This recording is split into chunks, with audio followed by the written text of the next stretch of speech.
Bonjour à tous, bienvenue et merci de venir prendre le temps d'écouter cette belle entrevue. Je me présente, mon nom est Rosanne Laudadieu, animatrice d'entrevue, et le titre de mes entrevues, c'est mon histoire, c'est ma vérité. Vous savez, je considère toujours que chaque être humain possède en soi son histoire et sa vérité qui lui appartient totalement. Avant de vous présenter mon invité, j'ai envie de vous partager ce qu'il représente pour moi.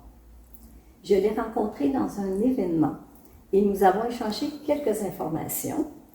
Et ce qui m'a touchée, c'est sa présence, son regard, beaucoup d'intensité. Et j'ai ressenti un être qui vient d'ailleurs. De nos jours, je sais qu'on veut aller un peu vers ce côté, mais je vais vous dire que c'est tellement inspirant de rencontrer des personnes qui ont ce sentiment d'être ici sur le plan, mais sont ici aussi pour la bonne cause. J'aimerais dire qu'ils possèdent une sensibilité à la vie, à l'humanité, pour le bien-être de tous. Et je suis honorée d'animer cette entrevue en sa présence. C'est une belle échange que je vous propose aujourd'hui. Je vais vous partager sommairement ce qu'il a fait dans sa vie et ce qu'il fait présentement. Diplômé en création littéraire et en psychologie, il a enseigné le français, l'art dramatique aux jeunes, primaires, secondaires.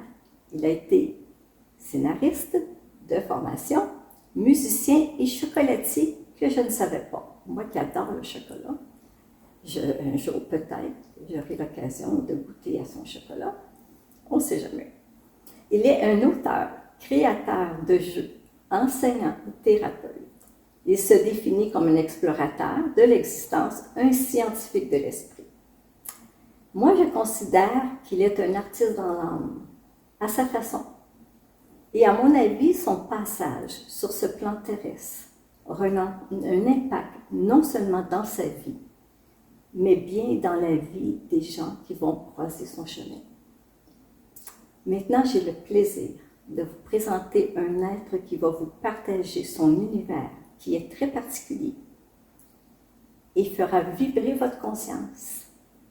Bienvenue à Philippe Jacob Méran Chadwick. Je lui laisse faire ça parce que c'est un nom que j'ai beau, mais que je ne maîtrise pas. Alors, comment vas-tu, Philippe Jacob? Comment ça va aujourd'hui? Ça va bien, ça va bien. Oui. Je suis content d'être là. Oui, merci d'avoir accepté cette entrevue. Merci de prendre le temps de venir, de te découvrir aussi d'une part.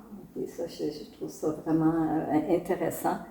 Et puis, si tu veux bien, j'aimerais tout d'abord que tu nous parles de toi. Okay? Alors, qui est P.J. Chadwick? Yes, tu l'as eu. Good! Vas-y. Fait que Philippe Jacob Méran Chadwick. C'est mon nom de plume, PJ Chadwick. C'est une bonne question. Tu sais, j'ai toujours aimé me définir, encore aujourd'hui, plus comme un joueur de hockey que comme un artiste. Il y a quelque chose avec l'étiquette d'artiste qui m'agace. Je pense fondamentalement parce que peut-être on est tous des artistes, puis qu'il y a juste certaines personnes qui ont été peut-être plus encouragées à explorer cette voie-là à l'intérieur d'eux, puis qu'en attribuant l'étiquette d'artiste à quelqu'un, c'est comme une façon de dire que cette personne est différente de nous. Fait que c'est une forme de déresponsabilisation d'aller à la rencontre de notre propre potentiel créatif. Puis ça vient avec un paquet, je trouve, de stéréotypes et de préjugés. Fait que c'est ça. Moi, je me vois plus comme un joueur de hockey. Okay. Puis, ouais. Alors, en même temps, c'est très loin de ce que tu fais, mais en même temps, le rapprochement des deux, que tu expliques en ce moment, ça va chercher autre chose. Le joueur de hockey est là pour, Mais c'est un sport d'équipe. Hein. oui, l'équipe, voilà. Puis ça, c'est quelque chose que je pense que je réalise plus en vieillissant. C'est l'importance de contribuer, l'importance de faire partie d'une communauté, que ce soit une famille ou peut-être plus un village. La société en soi, c'est une grande communauté. Ouais. Puis, ouais, c'est ça. Je trouve que de vivre juste pour soi-même, c'est vide un peu. Puis mon cœur, il se réjouit. En fait, je le sens comme battre des ailes quand j'ai la chance de pouvoir vraiment venir aider, contribuer. Puis c'est ça que quand je travaillais comme enseignant auprès des enfants, c'est vraiment un cadeau de pouvoir les voir grandir, apprendre, s'épanouir, s'ouvrir comme des fleurs, en fait, c'est ça. Oui, ça l'amène pour toi aussi, je pense que quand on réalise ce que tu dis en ce moment, c'est pour toi, c'est important. Aussi, tu fais quelque chose qui t'élève, toi, puis en même temps, tu sais que les autres vont bénéficier aussi de ça. Alors, c'est vraiment une connexion qui est intéressante, vraiment. Merci de partager ça. Maintenant, on va parler du jeu. Du jeu qui s'appelle Spirit Animal. Alors, parle-nous de ce jeu-là. Ouais, c'est un peu une folie. Oui. Comment ça a commencé tout ça? Ça a commencé. Oh my god. Ouais, peut-être. Tu sais, je pense que j'avais 21 ans, ça fait plus que 15 ans quand j'ai découvert l'Ennéagramme. Puis l'Ennéagramme, c'est un système des types de personnalité. Puis là, sur la petite feuille, c'était genre, c'était tellement comme 9 feuilles, une feuille par type. Il y avait comme une petite image en noir et blanc avec l'animal qui était associé au type. Fait que là, ça m'avait resté. Puis là, à un moment donné, tu sais, je m'amusais à essayer de deviner c'était quoi les types de personnalité des gens. Puis là, je reconnaissais dans leurs traits. Genre, des fois, il y en a qui des gens qui ont un visage plus aquilin, ils ont des traits plus d'oiseaux. Fait que je me disais, attends, ça, c'était une affaire. Puis, en fait, c'est venu, la vision du jeu est venue quand j'étais dans une cérémonie. Puis, j'étais assis avec mes amis dans la communauté où je vivais. Puis, je me suis mis à voir vraiment clairement les animaux qui étaient comme, on peut dire, le spirit animal, tu sais. Puis là, j'étais comme, oh my god, ok, telle personne, c'est tel type de personnalité, puis c'est cet animal-là que je vois, puis là, cette personne-là aussi, c'est le même type, puis c'est aussi cet animal-là que je vois. Puis là, j'étais comme, oh, ok, il y a comme des récurrences. Puis ça m'a juste amené je suis revenu après ça, à la maison, puis j'ai écrit sur une grosse planche. J'avais fait comme le symbole de l'anagramme qui est là, puis j'écrivais à la mine les animaux que j'associais à chaque type. Puis là, je demandais à tous mes amis, tous les gens que je rencontrais, toi, c'est quoi ton animal préféré? Puis, dans le fond, c'est ça. C'était pour donner plus de jus. On avait comme les 3 formes. Fait que les animaux dans les airs, les animaux sur la terre, puis les animaux dans l'eau. Puis c'était fou de voir à quel point c'est comme souvent, ça tombait pile poil dessus. Puis j'étais ok. Puis c'est sûr qu'il a fallu que j'ajuste, puis que j'en effaçais, j'en rajoutais, je déplaçais. Puis après 1 an, là, on avait pas mal la carte qu'on retrouve aujourd'hui dans le jeu. Une espèce de carte psychométrique. Puis là, c'est ça. J'ai commencé à aller dans la rue, au parc. Là, puis là, je demandais à des inconnus, c'est quoi ton nom préféré? Puis là, je leur permettais d'accéder à leur type de personnalité. Puis à force de le faire des centaines, des milliers de fois, je pense que je vais être rendu à 4 ou à 5 000 fois que j'ai fait le quiz, je me suis rendu compte à quel point c'est précis, c'est efficace. Puis que là, j'avais comme un outil vraiment assez incroyable, assez magique. Mais j'étais comme, je veux que ça soit un jeu. Fait que je veux faire un jeu avec ça. Puis comment est-ce qu'on pourrait amener les gens à se découvrir, puis qu'ils aient du plaisir, puis qu'ils se rendent même pas compte qu'ils sont en train de faire du travail hyper profond à travers un jeu, le fun, drôle. Puis le fait que là, j'ai comme allié, on dirait, mes dons, puis mes passions, puis mon amour de l'improvisation, puis de la création spontanée. Puis j'ai eu la chance de le vivre avec mes élèves en classe pendant plus 2 ans, en fait, là, 2 ans de développement en laboratoire avec les jeunes, avec leur feedback. Puis là, c'est ça, ça fait comme 5 ans qu'on est en développement du moment où est-ce que j'ai eu la vision originale. Puis c'est comme un travail de savant fou, tu peux peut-être le sentir. Non, mais finalement, ce que je comprends, c'est que tu l'as expérimenté vraiment avant de le créer. Tu l'as expérimenté beaucoup. Et puis après ça, tu te dis, il faut que je fasse quelque chose avec ça. Il faut que je crée un jeu et des cartes, etc., qu'on va parler un petit peu plus tard. Ouais. Fait que je trouve ça intéressant. Fait que quand tu disais, tu as vécu dans la jungle pendant plusieurs années au Costa Rica et tu es revenu au Québec afin de manifester la vision de ce qu'on vient de parler, de ce que tu viens de parler, la vision du jeu des animaux esprits et de promouvoir le message de l'épopée de Carla. Okay? Parle-nous de cette vision un peu aussi et du message. Ok, cool. Ouais. Fait que, je dirais Carla, en fait, qui est comme l'héroïne de mon best-seller jeunesse, c'est une jeune fille qui a le pouvoir de parler avec les animaux. Puis ça, c'est quelque chose qui est, c'est drôle. Une genre de synchronicité de la vie m'a amené à rencontrer une femme qui, elle, a fait de la communication animale. Je ne savais même pas que ça existait, mais c'est vraiment quelque chose, tu sais, puis il y a des gens qui ont des formations, puis que, tu sais, tu pourrais aller prendre des cours de communication animale, si tu voulais, tu sais. Ouais. Fait que là, ça, c'est comme, ok, intéressant qu'il y ait des humains qui sont capables de parler avec les animaux, de communiquer avec les animaux. Puis que, dans le fond, l'héroïne de mon roman, c'est une jeune fille qui a justement ce don-là. Puis, on le crée en récit épique où est-ce qu'elle, elle devient comme la porte-parole de la révolution animale. Puis c'est comme, on fait une métaphore avec la situation climatique. Fait que ce que les jeunes, je pense, c'est des enjeux qui sont très présents pour leur génération. Puis on parle d'éco-anxiété, on parle de tout ça, c'est comme quelque chose d'incontournable. Puis Carla, elle devient la porte-parole de la révolution animale pour essayer de faire entendre aux humains qui sont au pouvoir. Fait on l'a mis à travers l'empereur, le méchant empereur, là, qui est comme une parodie de Kim Jong-il, commandant suprême. Fait un petit côté politique là-dedans.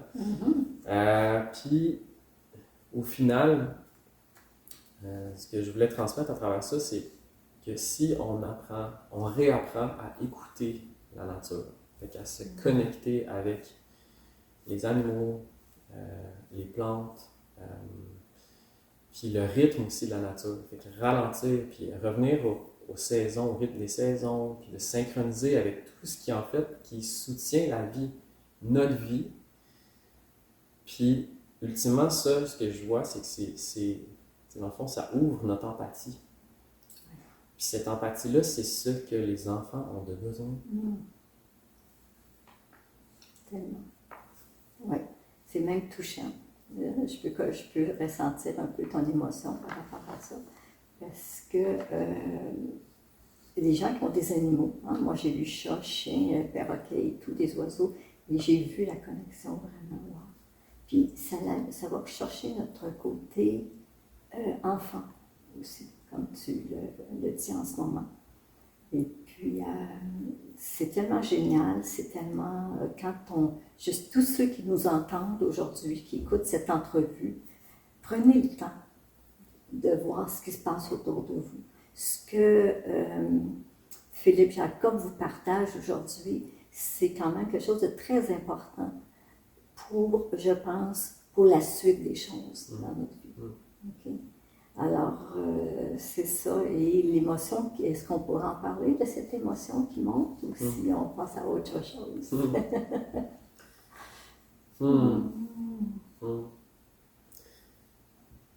Ben, tu sais, on a la chance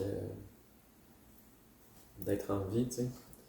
Puis c'est un passage qui est rapide, tu sais.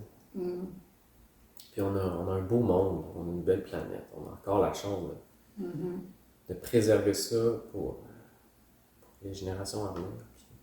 Puis on est comme à un pivot. C'est vraiment ça, on arrive à un point pivot. Tu sais, la conscience émerge, puis en même temps, il y a des forces qui sont très puissantes qui cherchent à maintenir l'inconscience. Tu sais. Les ombres, les forces des ombres sont encore très, très, très fortes. Tu sais. Puis c'est comme une polarisation qui se crée, puis c'est comme si la conscience, la lumière, avait vraiment émergé. Puis ça, c'est comme ce que je vois, tu sais, c'est plus que jamais, on a besoin de se relier à nous-mêmes, puis d'apprendre à écouter, puis à connaître ce qui nous habite. C'est là où est-ce que je trouvais que l'outil de l'énéagramme, qui est le langage des couleurs, c'est tellement une voie d'accès précieuse pour arriver à se comprendre, puis arriver tu sais, avec de l'empathie, à trouver une espèce de paix intérieure. Puis quand on est en paix à l'intérieur de nous, on n'a plus besoin de chercher à l'extérieur.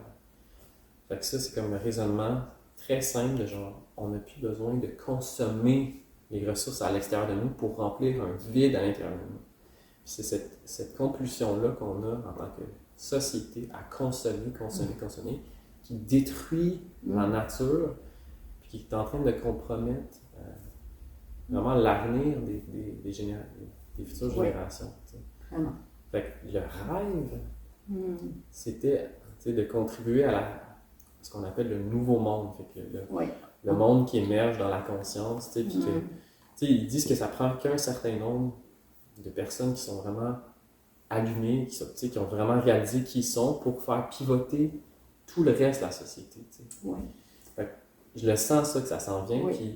Puis l'idée, c'était de créer un jeu qui pourrait se retrouver dans les écoles pour permettre aux enfants, au début de leur cheminement, d'apprendre à se connaître, d'apprendre à communiquer, d'apprendre à savoir c'est quoi leurs besoins, puis après ça, à jouer, à exprimer leur, pas juste leurs besoins, mais aussi leur créativité, leur génie, puis qu'ils arrivent à l'âge de 12 ans, puis qu'ils sont déjà bien établis dans leur individualité, puis que là, quand l'adolescence rentre, ils sont bien plus en mesure de comprendre les bouleversements qu'ils vont vivre. Puis, fait que c'est ça, c'est vraiment ça mon rêve. Puis, on va en parler de ce rêve-là un petit peu plus loin. Et puis, est-ce que tu voulais nous parler un petit peu de comment ça se passe une séance? Une séance avec le jeu Animaux Esprits. Comment, brièvement, là, si tu veux nous donner un petit peu comment ça se passe quand tu fais. Oui. OK, mais ça a beaucoup évolué. Oui, j'imagine. À travers les différents niveaux de jeu. Mais là, je pense qu'on a trouvé une recette qui est très, très, très simple. C'est sûr que tu as le niveau junior pour les plus jeunes. Ça, c'est vraiment drôle. C'est vraiment, c'est Darcy, en fait, l'ami, le petit gars, mon ami, qui l'a créé. Ah oui. Il y avait la plaque, puis il s'est mis à créer un jeu, puis je l'observais. J'étais comme, c'est pas pire ça. Lui, intuitivement, il s'est mis à placer les jetons, à jouer avec les cartes, puis j'étais comme, ah ben là, voilà, merci Darcy, tu viens de créer le mode junior pour les plus jeunes. Wow.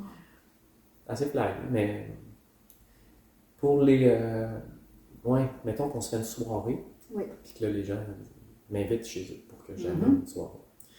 Ben, on commence par s'installer autour de la plaque, en cercle, puis là, c'est chacun son tour, on va recevoir son totem. Fait que là, il faut dire les animaux qu'on perçoit chez les autres. Fait que, mettons, toi, je pourrais dire, ce que je perçois chez toi, mettons, c'est le signe. Pourquoi? Parce que la façon dont tu te tiens, il y a une grâce naturelle, il y a une clarté aussi dans ton regard, il y a quelque chose de précis, puis il y a quelque chose il y a comme une espèce de puissance qui émane aussi, juste de ta présence. Fait que là, moi j'ai dit ce que je voyais de toi. Fait que là, je placerais mon petit jeton avec la couleur que je trouve qui représente le plus la personnalité sur le signe. Fait que là, la couleur, ce serait quoi? Je dirais, moi, ce que je vois chez toi, je vois quand même du bleu par rapport à la rigueur, une question d'intégrité, puis fait que c'est ça que je mettrais bleu là. Oh. Puis chacun, on va te situer. Fait qu'on va chacun placer un jeton avec une couleur sur l'animal. Puis ce qui est intéressant, c'est que ça crée une carte des couleurs puis des animaux de comment les gens te perçoivent. Puis juste avec ça, on peut après ça ouvrir le quiz, fait que te demander, toi, c'est quoi ton animal préféré? Puis là, compléter les petites étapes, ces 3 questions. Puis là, on arrive à trouver ton type de personnalité. Mais ce qui est flyé, c'est que les gens, intuitivement, sans connaître le système, sans connaître l'énéagramme, sans rien connaître, ils vont déjà avoir tu sais, ils vont te voir. Puis là, ça va se traduire à travers ton type de personnalité, tes forces, tes défis, tes qualités, puis tout ça. Fait que, Mais ce que j'entends, c'est autant pour les enfants que pour les adultes, finalement. ben oui. Hein, tout le monde, hein, Ben c'est oui. ça. C'est pas seulement parce que tantôt on parlait beaucoup des enfants, Ouais. parce que les enfants ont naturellement quelque chose, quand on regarde un enfant, hein, même à tous les âges, comment ils ont pas, ils font les choses très intuitifs, puis que ça, fait que puis c'est ce qu'on perd, malheureusement, des fois avec les années, parce que, puis, mais c'est pour ça que je suis quand même pas surprise, mais agréablement surprise que tu dises qu'il y a un enfant qui a joué avec le jeu. Puis qui là, finalement, tu te dis, ben, c'est comme ça qu'on va le faire. Ouais. Parce que je trouve ça intéressant. T'sais. Puis qu'est-ce que les personnes qui se prêtent à ce jeu-là reçoivent comme message, comme tu dis, qui peut changer leur perception? C'est vraiment, vraiment intéressant parce que c'est comme l'énagramme, ça nous donne le miroir de notre ego. Okay? Fait que comment c'est structuré la personnalité à partir de la peur fondamentale de l'enfance. Fait que ça, c'est comme le premier bloc sur lequel toutes les autres sont ajoutées. Fait que on peut s'observer, observer nos réactions et ramener ça à « Oh, ok, c'est mon enfant intérieur qui vit cette peur-là. » Puis là, il y a toutes ces protections-là qui s'établissent. Puis que si j'arrive à entrer en relation avec cet enfant intérieur-là qui a peur, j'ai plus besoin de me protéger. J'ai plus besoin d'interagir d'une façon avec les autres qui crée de la séparation, qui crée de la violence ou des conflits. Puis, fait que c'est comme vraiment un outil pour se désamorcer, puis accéder à notre vulnérabilité, puis à notre cœur. Vraiment. Puis, comme il y a comme une petite carte là, qu'on a faite avec les corps, le corps, fait que comment travailler, parce que tu sais, ça c'est beau, le niveau mental, c'est, tu sais, on a beau comprendre parfois comment on agit, mais on n'arrive pas à changer nos comportements. Fait qu'il faut toujours passer à travers le corps. Fait que là, ça c'est comme l'autre dimension d'arriver à, ok, travailler à partir du corps pour libérer les émotions, puis arriver à vivre vraiment une transformation pour, ultimement, dans le fond, ce qu'on veut, c'est pouvoir exprimer notre potentiel. Notre potentiel créatif, notre potentiel au niveau amoureux aussi. Puis, dans le sens, pas nécessairement romantique, mais dans le sens d'aimer les autres, de s'aimer soi, d'aimer nos enfants, de mieux communiquer. C'est ça, en fait. Ultimement, c'est connaissance de soi pour arriver à mieux communiquer, mieux connecter, puis juste créer... Et puis, ce que je vois aussi, il y a plusieurs façons de connaître le jeu. Il y a des groupes de personnes, il y a l'achat du jeu, tu as des livres, des choses comme ça. Mais, ultimement, tu peux aussi regrouper des gens, soit à leur domicile ou à ton domicile, je pense. Corrige-moi si je me trompe, un ou l'autre, pour créer des groupes et toi te déplacer ou aller chez toi pour pouvoir faire ces jeux-là. C'est de cette façon-là que ça se fait. À ce rendez-vous, on mettra de toute façon sur l'entrevue, les gens qui écoutent cette entrevue, on mettra les liens pour pouvoir accéder à tout ça et de la façon que toi tu les fais. Est-ce qu'il y a d'autres façons, à part du domicile, de faire le jeu live comme ça? Dis-moi, est-ce qu'il y a autre chose à part ça? Ouais, on est en train d'explorer différentes avenues. C'est comme là sur le site web, on a mis un petit quiz. Fait que les gens peuvent répondre aux questions du quiz, puis là, moi, je reçois le résultat, puis on commence à développer une application. En attendant, pour ceux qui s'intéressent, dans le fond, il y a le livre du jeu qui, dans le fond, ça vous permet de vous apprivoiser les bases, les principes de l'énagramme, puis de toutes les explications pour faire le quiz à la première page. Fait que juste avec ça, une petite capsule vidéo aussi qu'on a mis, ça permet aux gens de commencer à se pratiquer. Tu peux le faire avec tes amis, avec ta famille, puis ça ouvre des conversations super intéressantes.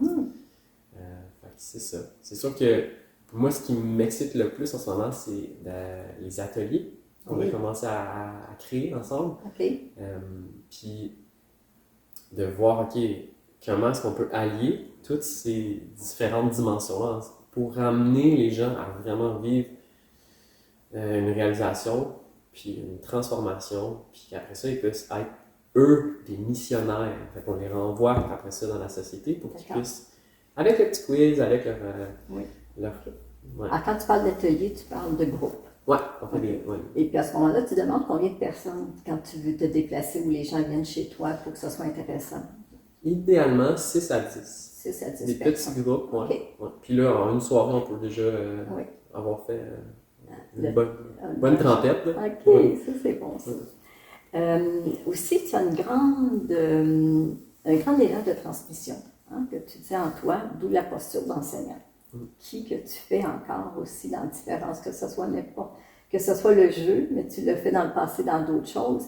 Ça vient d'où cet élan de transmission, de transmettre beaucoup aux autres et d'offrir beaucoup? Est-ce que c'est quelque chose qui, jeune enfant, tu pensais déjà développer ou comment ça s'est passé? Tu penses que c'était inné? Oui, c'est inné en toi. Je sais pas, c'est vraiment, je me rappelle, j'étais en première année, j'ai aidé mes camarades à faire leurs travaux. Ça a été comme ça jusqu'à la fin de mon secondaire. OK. Puis, fait que je me questionne par rapport à qu'est-ce qui fait. Je pense que tout le monde l'a, à différentes degrés. Oui, c'est ça, oui. Ben, j'imagine que je suis en train de clin d'œil que c'est mon jaune. Si on revient aux couleurs, là, ça doit être mon jaune qui fait que j'ai besoin de partager, j'ai besoin d'interagir, j'ai besoin de... Puis qu'à travers ça, il y a de la joie qui se crée. C'est là qu'on dirait que je vais chercher. Parce que le jaune, c'est très lumineux. Ouais. Je vais le vivre, le côté solaire. Oui, tellement. Ouais. Tu as publié plusieurs livres de fiction, de jeunesse, qui sont des thématiques. Qui vont vers le monde animal et de la conscience environnementale, que je trouve vraiment important. Dis-moi, comment les jeunes reçoivent ces thématiques-là? Surtout l'environnement, je pense que les gens ils ont une ouverture de conscience que je remarque, que j'entends des fois des jeunes ados qui parlent de l'environnement. Parle-moi de ça pour toi. Oui, les jeunes... notre époque, ils ont la chance d'être beaucoup plus conscientisés puis ouverts à plein d'enjeux. C'est assez impressionnant de voir à quel point ça a progressé en même juste 2 générations. Fait que ça, c'est inspirant. Après ça, ils ont d'autres enjeux, dont la technologie, le fait qu'on leur donne accès à des téléphones à un jeune âge. C'est problématique à plusieurs niveaux. Mais ça, ça serait une autre entrevue au complet, juste ça. Sauf que par rapport à ce que tu me demandais, les thématiques. Puis, comment ils reçoivent ces thématiques-là, les jeunes du monde animal? Comment ils reçoivent, quand toi tu as commencé à faire ce jeu-là, ils reçoivent ça comment, eux? C'est les jeunes, parce que les jeunes, ils ont une capacité des fois de dire, ah oui, est-ce qu'ils disent, ah ben oui, ça se peut, je prenais mieux versus le jeu? Ils reçoivent comment ça? Est-ce qu'ils sont très, très animés à ça? C'est quelque chose qu'ils oublient ou vraiment qu'ils insèrent dans leur vie puis qu'ils ont envie d'en parler avec les copains? Moi, le jeu, je l'ai créé avec mes élèves. Oui, c'est j'avais un groupe, on était proches, très proches, un petit groupe, on était une dizaine. Fait que c'est sûr que j'imagine que eux, ça s'est imprégné dans d'eux. Mais ce qui est intéressant, c'est que la symbolique animale, c'est très, très, très rare que tu rencontres un enfant qui n'aime pas les animaux. Fait que ça parle à notre enfant intérieur, à tout le monde. C'est assez universel. Puis, fait que ça, je trouve ça cool de jouer avec des archétypes, des référents universels pour transmettre un message, puis de voir comment l'enfant, à travers l'histoire qui a été créée ou le jeu, les archétypes éveillent l'énergie en lui, puis là, tu vois que ça débloque des trucs, il y a des apprentissages qui se font, il y a de l'inspiration, puis après ça, c'est comme, oui, ça les élève. Fait que ça, je l'ai attesté, je l'ai vu à travers les années que j'ai travaillé avec les jeunes. Puis aussi, ça fait plusieurs années que je fais les salons du livre maintenant. Oui. Avec l'histoire de Carla. Puis j'ai eu je ne sais pas combien de centaines de jeunes qui sont venus me voir pour me dire que il y en a une, elle m'a dit c'est mon histoire préférée, je l'ai lue 7 fois. Écoute. Puis quand elle m'a dit ça, j'étais comme waouh! Ok, cool. Ah oui, c'est bon. Hein? Tu aimes les gens, évidemment, hein, juste en t'entendant, les animaux aussi. Ouais. Ce qui m'a touchée aussi, que tu dis, ce qui me blesse, c'est le manque de sensibilité des humains. J'aimerais que tu développes sur le manque de sensibilité et ton amour pour les gens et les animaux, évidemment. Ça, on en a parlé longuement, là. Mais cette sensibilité-là des humains, qu'est-ce qui te touche? Qu'est-ce qui te sensibilise beaucoup? Tu trouves que les gens sont trop introversés à leur petite affaire ou s'ils ne sont pas avec le tout, comme on disait tantôt? Parle-nous de ça. Qu'est-ce que pour toi, cette sensibilité, ce manque de sensibilité? Ça a été long avant que j'arrive Oui. à comprendre, tu sais, puis à trouver, à avoir de la compassion. Dans le fond, ça m'a pris beaucoup de compassion pour arriver à comprendre, c'est ça que je veux dire. Okay. Puis, tu sais, c'est l'ingrédient clé que je pense qui crée ce manque-là, cette carence-là, cette protection-là, qu'après ça, on interprète comme de l'insensibilité. C'est juste que l'enfant, quand il vit dans un environnement qui n'est pas sécuritaire, parce que il apprend à se protéger. Fait que là, il se désensibilise. Puis, ultimement, ce que j'ai découvert assez récemment, en fait, c'est qu'on manque d'empathie. On manque d'empathie pour nous-mêmes, puis on manque d'empathie pour nos enfants.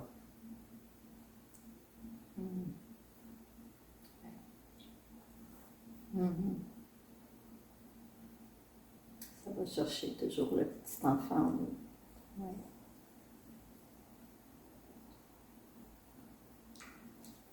Pour les gens qui écoutent en ce moment, je pense que si vous retournez à l'intérieur de vous, ce que Philippe Jacob vous partage vraiment aujourd'hui, là, c'est prenez conscience, même si vous dites oui, on écoute, on a entendu, on connaît tout ça.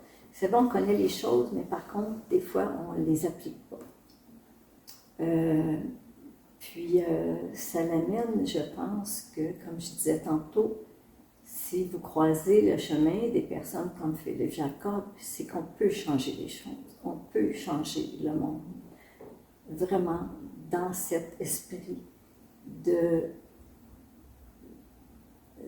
sensibilité, d'ouvrir notre cœur.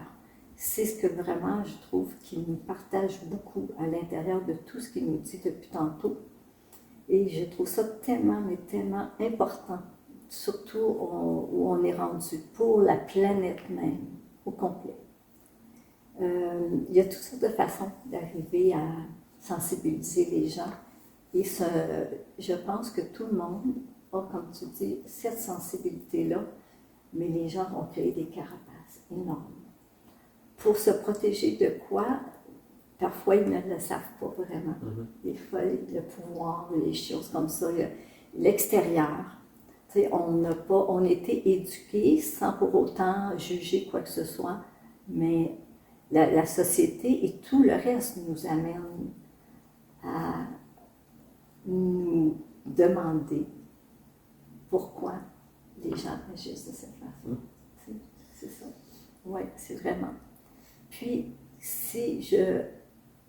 tu m'as dit que tu avais un rêve, c'est de contribuer au mouvement en faisant de la Charte des droits des animaux une réalité. De quelle façon, d'après toi, ce rêve pourrait se réaliser? C'est vraiment intéressant parce que là, ça nous amène dans une autre sphère complètement. Oui, mais ça fait partie d'eux, oui. Ouais. Si tu peux nous en toucher un mot. Il y a une dimension qu'on ne peut pas nier, c'est la dimension politique. Comment que la société s'organise à travers les gouvernements, à travers la législation. Puis tu sais, il y a des enjeux, on les voit, sont assez clairs en ce qui a trait à la politique, puis à la corruption, puis tout ça, mais c'est aussi un outil auquel on a accès en tant que société pour se donner une direction. Fait que l'idée de la Charte des droits des animaux, c'est très, très, très simple. Très, très simple quand on l'observe. C'est un peu comme un rêve d'enfant, mais c'est que l'industrie de la viande c'est celle qui produit le plus de CO2 et qui contribue le plus significativement au réchauffement climatique puis à la destruction des écosystèmes. Donc, cette industrie-là, elle est légale parce qu'on ne considère pas les droits des animaux. Fait que, dans le fond, mon rêve, qui est un rêve d'enfant, qui peut paraître comme quelque chose d'une histoire d'enfant, mais en réalité, si on l'appliquerait, c'est-à-dire qu'on on reconnaîtrait aux animaux des droits fondamentaux comme égaux à ceux des humains, Voilà. on ne pourrait plus les exploiter de façon aussi cruelle. Oui. Et là, l'industrie de la viande, c'est pas qu'elle cesserait d'exister, mais c'est que le coût de la viande pour pouvoir la produire dans des conditions où est-ce que les animaux, on les respecte, elle serait, je crois, peut-être 8 à 10 fois plus élevée. Imagine que ton steak, tu le payes 100$. Ben, t'en mangeras pas aussi souvent. Fait que là, ça vient de réduire la quantité de pollution de fois 10, tu sais, juste en honorant les droits des animaux. Puis c'est un shift qui me semble pas si éloigné. Oui. Ça prend juste une volonté collective, puis une entité, donc un gouvernement capable d'appliquer une législation. Puis là, c'est là que on peut partir dans nos histoires, puis avoir peur du nouvel ordre mondial, puis là, de tout ce qu'on entend. Là. Mais tu sais, ça me semble assez évident que les gouvernements, on a besoin d'une entité centrale, quelque chose qui va pouvoir légiférer des normes à l'échelle planétaire. Donc là, ça, c'est comme, on parle de normes environnementales, on parle de normes éthiques, on parle aussi, tu sais, un peu comme l'ONU qui vient pacifier. Fait que, tu sais, j'ai un peu peur de cette entité-là, moi. Mettons qu'on parlerait on peut s'imaginer que la Chine devient la prochaine puissance mondiale, puis que là, elle établisse un gouvernement qui est pas comme celui qu'on connaît ici, parce que les autres, ils n'ont pas les mêmes droits, la liberté d'expression, puis tout ça, ça nous effraie. Mais en contrepartie, qu'il y aurait aussi la possibilité d'appliquer, de légiférer pour les normes environnementales, les droits des animaux, mais aussi les normes, les droits des travailleurs, que les entreprises ne puissent pas partir d'un pays vers un autre parce que les droits des travailleurs sont moins élevés, puis que là, ça fait juste permettre à l'exploitation d'enfants qui vont faire nos souliers pour que nous, on les paye pas cher. Oui. Fait que, en tout cas, non, il y a quelque chose. Il y a quelque chose là. Puis on pourrait continuer à... C'est parce que c'est mondialement. C'est ça. C'est vraiment, oui. C'est à quelque part, oui, il y a des rassemblements, il y a des choses que les gens veulent, mais de le vouloir et de dire oui, go, on fait on se rallie, on fait quelque chose. Je pense qu'il y a quelque chose à faire parce qu'on ne veut pas justement que notre Canada, notre province du Québec soit anéantie par autre chose que qu'est-ce qu'on connaît. Pour avoir été, moi, plus jeune, de voir comment les animaux étaient bien traités. Moi, j'ai vu ça quand même, que ce soit des animaux pour produire la viande ou des animaux personnels que j'ai eus. Le changement qui s'est produit, je trouve ça aberrant, quelque part. Pour le laisser, on prend un animal, on l'achète, puis ça, on l'aime plus, on le laisse là, on s'en va, je trouve, sur la rue, puis arrange-toi, tu sais, il y a quelque chose d'inhumain. Puis pourtant, si on retourne en arrière, très très loin dans les années, même qu'on n'était pas ici sur ce plan, c'est que vraiment, c'était ça les animaux qui dominaient. Et qui avaient toute la place. Alors, je t'encourage vraiment, je ne sais pas, à découvrir qui pourrait tout continuer à faire aller plus loin avec ça pour qu'on puisse faire un changement, vraiment, faire un changement réel. Ça, c'est très important. Tous ceux qui écoutent ça, je sais que ça brasse des choses, mais on fait longtemps qu'on brasse des choses. Mais à quel moment que ces choses vont se passer. Mhm. OK. Mhm. Est-ce que tu peux me dire aussi, toi, tu te considères comme un explorateur de l'existence, un scientifique de l'esprit? Tu es curieux, tu aimes à comprendre, à découvrir, partager, c'est tout ce que tu es. Puis la magie aussi de l'univers, des secrets de l'univers. Comment ça se passe pour toi, tout ça? Comment que pour toutes ces découvertes-là, quand tu dis, moi, j'ai ça, le scientifique de l'esprit, parle-nous où tu es allé chercher ces choses-là pour toi, dans ta vie. Oh là là, oh là là. Fait que ça, c'est un petit pan d'histoire un peu plus personnelle. Oui. Je suis un peu gêné de partager, mais. OK, à ton choix. C'est toi qui décides. C'est ça.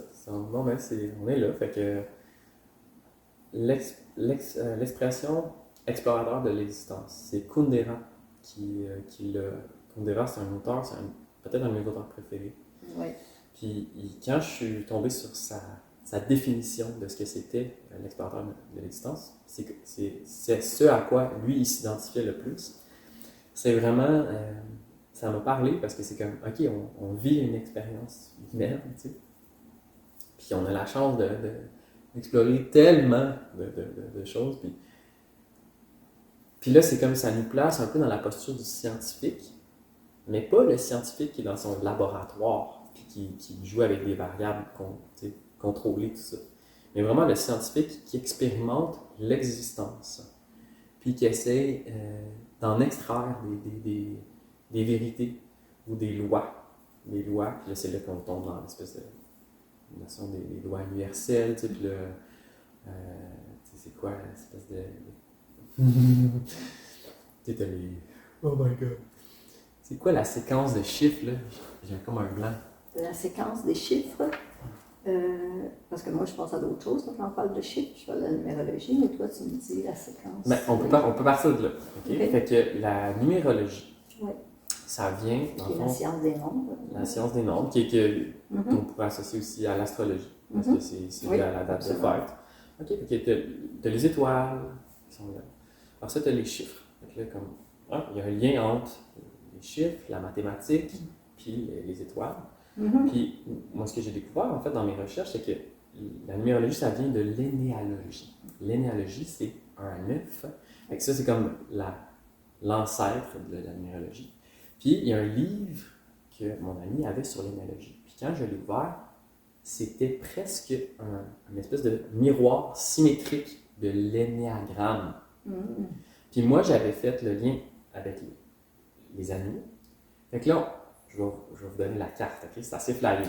Que les étoiles nous parlent le langage des chiffres mathématiques qui nous amène après ça à l'énéalogie. L'énéagramme recoupe les chiffres avec moi, ma contribution, les animaux. Puis là-dedans, tu as la psychologie, de l'astrologie, de la symbolique animale, tout ça c'est comme différents langages, mais qui nous ramènent tout à une espèce de vérité universelle, des principes qui peuvent nous guider à comprendre la nature de cette dimension et toutes les dimensions parallèles dans lesquelles on coexiste. Fait que tu sais, c'est assez flyé. C'est comme, ok, les étoiles puis les animaux nous renvoient à la même chose. Puis là, c'est comme, pour les esprits, pour les gens qui sont plus sceptiques puis qui ont besoin de preuves scientifiques, ben, je vous invite à aller étudier la psychométrie. Pour ça, je vous invite à aller étudier l'astrologie, puis pas dans le sens lire l'horoscope dans le journal, mais de comprendre la science derrière tout ça. Puis de voir que, ok, c'est pas tout ce qu'on peut mesurer dans un laboratoire la science ne se limite pas à ce qu'on peut démontrer empiriquement dans un laboratoire. Puis c'est là où est-ce que, tu sais, quand j'ai quitté, ça c'est une autre belle petite anecdote, quand j'ai abandonné, j'étais au cégep en sciences nature. Puis j'ai dû faire un gros deuil. Puis je me rappelle quand j'ai choisi de quitter la classe j'étais comme là, mon choix était fait, je parlais à Einstein, puis je disais, je m'excuse Einstein, j'aurais vraiment souhaité pouvoir être un scientifique, puis pouvoir contribuer à ça, tu sais. Puis à cette époque-là, mon ego était beaucoup plus jeune, puis il y avait quand même un petit peu de grandiosité impliquée là-dedans. Mais finalement, j'ai pas abandonné. Mon laboratoire, ça a été la jungle. Puis c'est de là, en expérimentant dans la jungle, à travers des années d'études, tu sais, d'études de moi-même, puis d'études de la nature, que les liens se sont faits. Puis c'est comme... Après ça, si vous êtes sceptique et vous ne croyez pas, ben allez voir c'est quoi la psychométrie, puis allez étudier... tu sais, mes amis, ils ont créé un outil, là, c'est le Nova Global, puis c'est incroyable ce qu'ils font. Ah ouais. Puis c'est comme démontré scientifiquement. Fait. Bon, voilà. Après, si vous y croyez pas, c'est pas grave, vous pouvez quand même juste jouer un petit jeu de fun, puis ça marche pareil, là. Oui. Est-ce que tu as des projets, des passions, tu en as beaucoup, on en a jasé un peu. Est-ce que tu as un projet ultime encore qui pourrait émerger plus tard, ou si en ce moment, ton projet, c'est vraiment ton jeu Spirit Animal tu veux donner de l'expansion à quel niveau? Comment tu voudrais l'amener, ce jeu-là? Ouais, fait que si je me permets de rêver, puis c'est un petit peu ça qui m'oriente, là. Ouais. Dans le fond, c'est vraiment de pouvoir arriver à transmettre les principes, l'essence, la magie du jeu dans les écoles. Parce que je pense que c'est là qu'il faut investir en premier. Fait qu'à partir de la première année, le jeu, il y a 5 niveaux, fait que ça s'adapte à tous les primaires, premier cycle, deuxième cycle, secondaire, premier cycle, deuxième cycle, même cégep, tu sais, fait que d'avoir un outil qui peut accompagner les jeunes dans leur développement. Puis tu sais, que ultimement, on décide peut-être, en tant que société, de donner des cours de psychologie aux jeunes, de donner des cours de communication. Fait que peut-être qu'on pourrait réduire un petit peu la quantité de mathématiques qu'on leur enseigne pour leur permettre d'apprendre à se connaître, d'apprendre à communiquer. Puis, fait que ça serait comme dans l'idée que je pressens qu'il va y avoir une grosse réforme, une vraie réforme du système de l'éducation, avec une réorganisation aussi des structures sociales, on puisse créer une école qui vraiment valorise le potentiel humain des enfants. Fait que ça serait comme le rêve. Puis j'imagine que c'est quelque chose que je vais manifester dans ma vie, tu sais. Dans le sens peut-être même juste d'avoir une petite école dans une communauté indépendante, une école alternative, c'est ça. Mais après ça, si c'est un modèle qui est fonctionnel puis qu'on peut après ça appliquer aux écoles publiques, why not? Fait que ça serait ça un peu le genre de... Oui, vraiment. Ouais. Je suis tellement d'accord avec toi, là, avec ce que tu dis, puis je suis sûre et certaine qu'il y a des parents qui vont écouter cette entrevue, des enfants, en tout cas, tous les gens qui vont prendre le temps de l'écouter, cette entrevue. Je veux dire, parfois, je trouve qu'on a été, moi j'ai comme vous, comme moi, comme... Philippe Jacob, on était à l'école, mais souvent, comme tu disais tantôt, il y a des choses primordiales. Justement, des fois, on s'en va prendre, à un moment donné, les adultes disent j'ai besoin d'un psy parce que là, je ne me connais pas, parce que je prends des années pour être capable de savoir qui je suis. Chose qui aurait dû être à la base de. Puis à ce moment-là, rien contre les psychologues en passant, là, je ne veux pas quand même dénigrer votre travail qui est un travail nécessaire, mais je veux tout simplement dire que ce travail pourrait commencer à être fait à l'école. Tellement, pour être capable, justement, que ces enfants-là se connaissent et ne s'échappent pas avec les années non plus. Et que ce soit toutes les classes qu'on parle de la maternelle au secondaire et tout ça, c'est qu'à un moment donné, parce que pour que ça peut être partout dans les classes, à tous les niveaux, ça serait idéal. Tu pourras enseigner, tu pourras avoir des acolytes aussi qui pourront enseigner pour toi, tu sais, en même temps. C'est ça qu'on commence à faire, dans le fond, dans les ateliers. Bravo. C'est de transmettre la magie du jeu, les principes du jeu pour que les gens puissent se l'approprier. Puis après ça, l'utiliser avec les enfants. Fait que, Oui, tellement. c'est l'approche de Nova, en fait, c'est teach the teacher. Oui. Fait que ça va être ça éventuellement, je pense qu'on Oui, c'est ça que tu va veux parler. Est-ce que tu veux en parler? Ou c'est pas à point? Ou c'est... Ben ouais, on peut en parler. Tu sais, on est en train Oui. Dans le fond, Nova, ça fait longtemps que les autres, ils ont le projet d'aller dans les écoles. Oui. Puis de transmettre aux autres, c'est des profils qu'ils font, c'est avec le langage des couleurs, c'est de la psychométrie, c'est vraiment efficace, c'est vraiment simple. Puis, fait qu'ils ont créé des profils d'étudiants. Puis, dans le fond, nous, quand on a réalisé que ce que Nova avait fait avec le langage des couleurs, ça liait super bien avec Spirit Animal puis la symbolique animale, puis de créer un jeu, de créer une espèce de vortex qui amène les jeunes à se découvrir à travers le plaisir, à travers les échanges, le rire et tout ça. Fait que là, ça se fait tout seul. On n'a pas besoin de les forcer, on n'a pas besoin de leur dire « Reste assis sur ton bureau, puis écoute le professeur parler. » C'est « Hey, ça tente-tu de jouer à un petit jeu? C'est quoi ton animal préféré? » Voilà. Puis là, de soi, ça nous mène à la découverte, tu sais. Wow.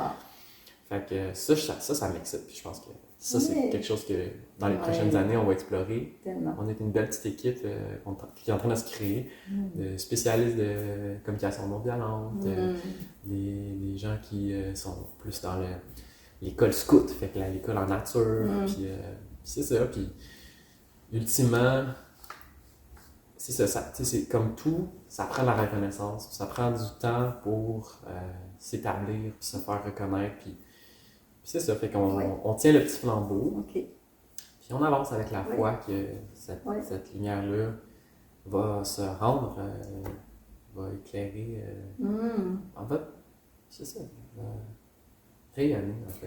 Ouais. On a fait un beau tour d'horizon, hein? Vraiment, là. C'était vraiment agréable. Vraiment te dire merci, vraiment. C'est tellement toute sa sensibilité que tu dégages, que tu apportes. Maintenant, la façon de te rejoindre, puis prendre rendez-vous avec toi, ça va être sur l'entrevue en même temps, hein, c'est ça. L'entrevue va être diffusée sur le réseau Facebook, va être en permanence sur ma chaîne YouTube, pour les gens qui veulent, sur différents sites et en même temps, tous pour toi aussi également, sur tes sites qu'on va inscrire probablement avec l'entrevue. Tout là va être là.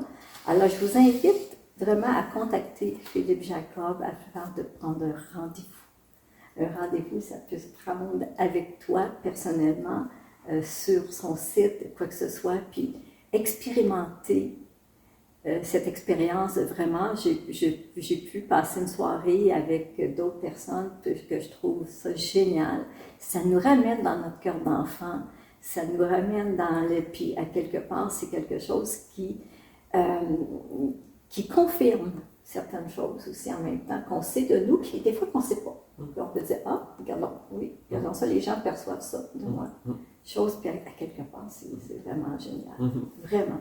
Merci infiniment. Vraiment de ta présence et d'avoir vraiment nous donné toute cette belle entrevue. Et puis, je te souhaite le meilleur. Et puis, disons qu'on va se retrouver peut-être pour autre chose, éventuellement, on ne sait jamais, hein?